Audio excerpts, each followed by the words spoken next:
خب دوستان عزیز، این افرادی که دچار این اضطراب اجتماعی هستن، یک سومشون با افسردگی هم درگیرن و اینکه افکار خیلی زیادی اینها رو در واقع درگیر میکنه. یکی این هستش که دیگران در رابطه با اونها چه نظری رو میخوان بدن، یعنی تایید دیگران خیلی مهمه، قضاوت دیگران، تحقیر کردن دیگران براشون مهم هست و اعتماد به نفس پایین، عزت نفس پایین، موارد خیلی زیادی که دیگران اینو میخوان چطور ارزیابی بکنن. یعنی خودش رو در اون موقعیت که میبینه احساس میکنه که الان در رابطه با اون دارن چی فکری میکنن، چقدر میخوان بهش امتیاز بدن، چقدر میخوان تحقیرش کنن. یعنی اون احساس حقارت هم به اون هجوم میاره.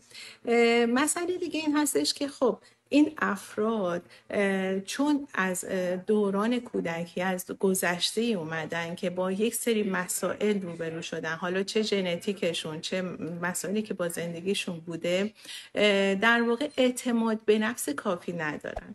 در واقع این افراد خودباوری درست ندارن و این باعث میشه که جرأتمندیشون رو از دست بدن. خب الان باید ببینیم که اینها رو ما باید چی کار بکنیم.